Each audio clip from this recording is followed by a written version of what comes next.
Salut les Stratoniens, j'espère que vous allez tous super bien. On est parti aujourd'hui pour une nouvelle vidéo. On va parler du Bitcoin, de l'Ethereum, du SP500 et de l'indice du dollar. On ira voir aussi 2-3 news sur Twitter, l'Open Interest, les fundings et les liquidations. J'espère que ça vous plaira. Encore une fois, merci à ceux qui étaient présents et si jamais vous n'avez pas été présent pendant mon live de tout à l'heure qui s'est déroulé vers 11 h, je mettrai la rediffusion, je mettrai un lien en description pour aller voir la rediffusion. C'est gratuit, vous pouvez juste aller la voir, etc. Dans ce live, j'explique et je fais pas mal de tutos par rapport au Smart Money Concept avec le COS, BOSS, etc. pour que vous puissiez bien comprendre. Donc n'hésitez pas à aller la visionner, je pense que ça peut être pas mal. Enfin bref, petite aussi aparté par rapport à ça, je vous souhaite un bon week-end, bien évidemment. Et puis j'ai close le trade de BitGet qui était ouvert ici, je les close ici. Je les close ici avec 110 $ de gains. Donc vous avez tous dû choper des gains avec ce trade. J'espère que ça vous a plu. Bref, on va continuer notre fameux chemin jusqu'aux 100 000, bien évidemment. Enfin bref, je vous souhaite un bon visionnage. Installez-vous confortablement et on est parti. Crypto, million. Crypto, million. Commençons directement sur Twitter. J'ai fait un petit giveaway aujourd'hui. Je suis en forme, même si je suis très fatigué, mais je suis extrêmement de bonne humeur. Je fais gagner 100 dans les RT, donc n'hésitez pas à les RT, je mettrai le lien en description. Ensuite ici, j'avais une charte assez intéressante où on peut bien voir en fait ces ranges et juste comment on peut travailler qu'avec des niveaux horizontaux. Et je trouve ça plutôt pas mal. À chaque fois qu'on revient en fait souvent quand on a le premier aller-retour, ça nous forme notre range, donc la borne haute, la borne basse, et on le respecte ou pas.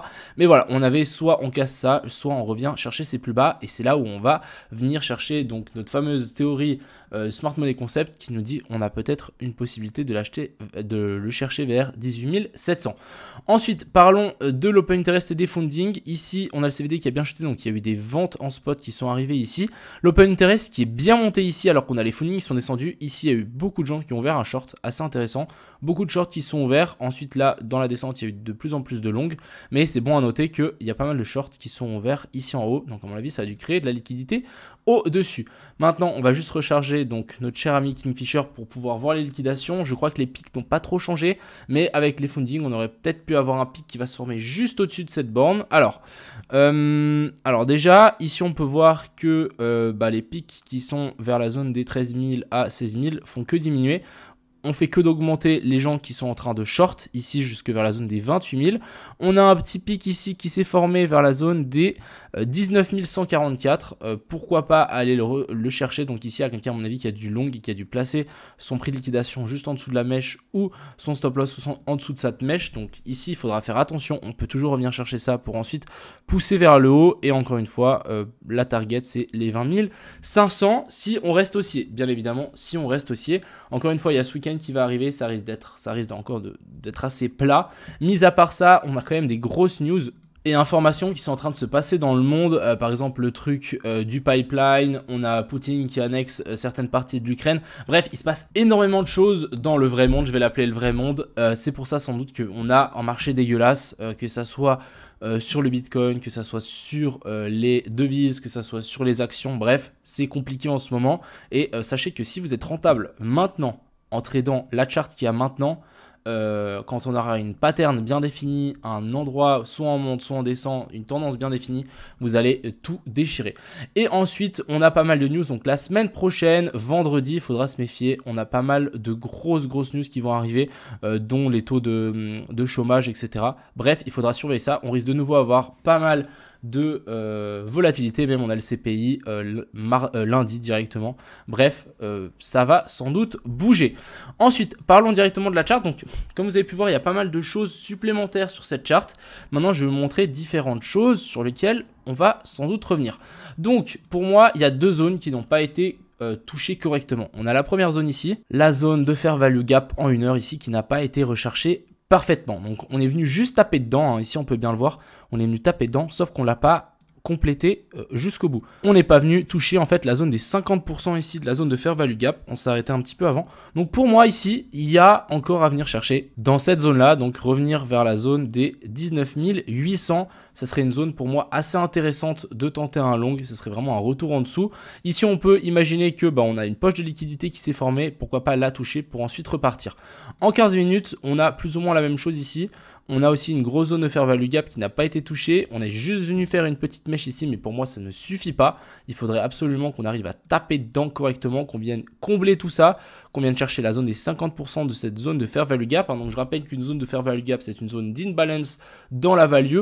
Donc ici, de la mèche à la mèche, ici, on a un trou dans la value et c'est une chose qu'on va sans doute revenir chercher dans un futur proche. Ensuite, on a toujours cette structure haussière qui est complètement valide tant qu'on n'a pas de mèche ou de clôture en dessous de ce niveau-là, donc la zone est 18 500. On reste haussier. Maintenant, ce qu'il nous faut pour vraiment confirmer cette structure haussière, il nous faudrait une clôture en fait au-dessus de ce sommet-là, qui est la zone des 19 780. Ce serait vraiment correct d'avoir une clôture au-dessus de ça. Et si on a une clôture au-dessus de ça, on va directement pouvoir se projeter vers la zone des 20 400 jusqu'à 20 500, 20 600, prendre les liquidations au nord et ensuite on verra ce qui se passe, mais si on réintègre, ça sera plutôt mauvais signe. Ça voudra simplement dire qu'on chute vers le bas. Il y a une charte que j'ai vue tout à l'heure en passant en weekly, juste qu'on check un petit peu. On a quand même quelque chose qui commence à se former. On va pas se le cacher, même je pense en daily. On a quand même, allez, on a quand même un style de bottom qui est en train de se former. Je dis pas forcément qu'on a le bottom, mais ça commence à ressembler à quelque chose. J'ai déjà vu des bottoms d'accumulation de ce style, surtout qu'on a eu un pic de volume donc dans ces dernières zones. Hein. Là, ici, on peut bien voir qu'on a le volume qui fait que augmenter et qu'on a vraiment un énorme marge de volume ici qui s'est formé comparé au reste du marché, un petit peu comme ce qu'on avait eu là. Vous voyez ici, grosse zone de volume, on était sur un bottom, grosse zone de volume. Et je pense que pour moi, le bottom n'est vraiment pas loin. Donc franchement, les gens qui veulent faire du DCA, foncez, allez-y, continuez votre stratégie parce que pour moi, là, on a un bottom qui est en train de se former. Et même si, allez, on fait une petite dernière chute, je sais pas moi, 16 000 ou 15 000, je sais pas, on fait une dernière chute, même acheter ici, c'est vraiment pour moi une bouchée de pain et c'est vrai, ça vaut de l'or. Bref, en tout cas, personnellement, moi, c'est ce que je fais. J'investis au maximum dans les prix actuels. Ce serait trop dommage de nous choper ici une grosse bougie de, je sais pas, 20%. Attends, ça c'est combien? Juste qu'on se donne une idée. Juste pour avoir une idée de combien c'est. Ouais, une bougie, allez, de 40%, c'est largement faisable. On l'a déjà fait dans le passé. On monte d'un coup comme ça et de l'acheter à 27 000 en train de FOMO là-haut, ce serait dommage. Enfin bref, je pense qu'on est quand même sur quelque chose de super fort ici. Vu le volume, vraiment le volume d'accumulation ici et la pattern. Donc on voit vraiment qu'on ne sait pas trop où on va. On fait des pumps, on latéralise, on fait des pumps, etc. Bref, pour moi, une belle zone d'accumulation qui est en train de se former ici sur le BTC. Même chose sur l'Ethereum. On est toujours en train de retester cette fameuse zone de support. Après, vous allez me dire, ouais, mais crypto mignon, ouais, c'est vrai que là, ça ressemble un petit peu à un bear flag. On va pas se mentir, on peut encore tirer une bougie vers le bas. Bah, bref, on va surveiller tout ça. Maintenant, ce qu'il nous faut, c'est une clôture au-dessus de la zone ici des 1400. Si on a une clôture au-dessus, ça serait vraiment très bien. Mais je trouve l'Ethereum assez solide comparé au Bitcoin. Si on les compare ensemble, donc Ethereum BTC, voilà, c'est assez solide. On est vraiment en train de latéraliser ici. Et ça, c'est plutôt une bonne chose. On va juste dézoomer aussi un petit peu pour voir où est-ce qu'on en est. Ok, on est toujours en train de taper sur cette fameuse zone de résistance. À voir, petite inversion de structure ici, donc on continuerait la tendance haussière. Je pense que ça peut continuer, l'Ethereum deviendra de plus en plus fort avec le temps, ça, il n'y a pas de doute. Ensuite, on a l'indice du dollar, donc on est vraiment tapé cette zone des 50%. Pour le moment, on est en train de résister un petit peu, c'est plutôt bon signe. On est aussi en train de chuter, donc ici, pour moi, on avait un petit top, hein, on a une autre cosse ici et là on a notre boss, donc inversion de la structure. On a eu un petit retest qui n'a pas été cherché très très haut, on aurait pu venir chercher la zone de fair value gap ici quand même. Je pense qu'en 4 heures, attends, juste checker quand même dans les autres time frames. Ouais, on a toujours la même zone de fair value gap ici en 4 heures. Donc on aurait pu venir chercher un petit peu plus haut, je pense qu'on peut revenir chercher un petit peu plus haut et comme nous a dit notre cher ami All Street Bets, on peut encore grimper un petit peu plus haut, nous faire notre dernière jambe haussière. Ici, on a bel et bien une petite zone de support, on va voir si ça tient. Mais si ça tient, je pense qu'on peut encore faire un dernier sommet et ensuite on corrigera. Mais en tout cas, on n'est pas loin d'un top à mon avis. Du coup, si on a un top sur l'indice dollar, on a potentiellement un bottom sur le BTC et le SP500. Ça serait plutôt pas mal. Donc ici, le SP500 qui est toujours en train de travailler cet ancien support. Hein. Vous voyez ici pour le moment, aucune clôture en daily. Donc là, dans 7 heures, on aura une clôture, mais aucune clôture en daily en dessous de ces niveaux-là. Donc ça, c'est plutôt une bonne chose. Je rappelle que ce soir, on a la clôture en weekly et monthly.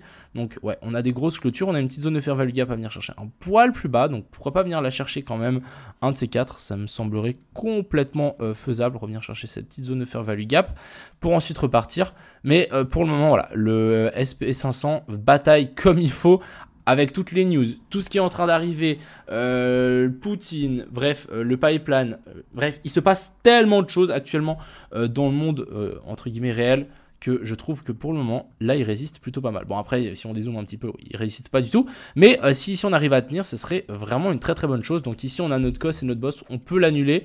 Vraiment, on est en train de descendre le SP500 avec une volatilité extrême. Donc c'est vraiment piégeur. Et encore une fois, ça marche pas à tous les coups, ce genre de strat. Voilà un petit peu mon scénario, ma vision des choses. On va juste faire un petit débrief du coup sur le BTC. Donc actuellement, on a bien rebondi sur cette fameuse zone. Je pense qu'on peut venir chercher un poil plus bas. On a quand même une énorme mèche sur les futurs. Ouais, elle est beaucoup plus petite sur les autres plateformes que Binance. On est venu chercher donc la liquidité qui était placée ici en dessous sur Binance, mais pas sur les autres exchanges. Ça, c'est intéressant. Est-ce qu'on va y revenir? Moi, je pense qu'on peut encore revenir chercher un coup plus bas. Vraiment, mon scénario bullish, ce serait soit ça suffit et on pump. Soit maintenant, on redescend pendant ce week-end, on vient chercher toute cette zone ici. Hop, on passe là en dessous, on latéralise et ensuite on pump. Comment piéger les retails ce week-end? C'est soit latéraliser ici, donc vraiment on fait un truc dégueulasse, on descend tranquillement, on fait des petites patterns bullish. À la fin du week-end, on dump, on vient chercher ces zones-là et lundi prochain, énorme pump et là on repart vers le haut. Ça c'est le genre de scénario qu'on pourrait voir, mais personnellement, tant qu'on n'a pas de clôture ou de casse, de mèche ici en dessous la zone des 18 450, ça reste haussier. Depuis qu'on a eu cette inversion de structure ici, je reste haussier et les prochaines targets sont la zone des 20 000, 20 300 à 20 500. J'espère que cette vidéo vous a plu, plus courte que d'habitude, plus concise, etc. Pas grand chose à dire avec ce marché qui ne bouge pas trop. J'espère que ça vous a plu. Passez tous un excellent week-end, profitez bien et à plus.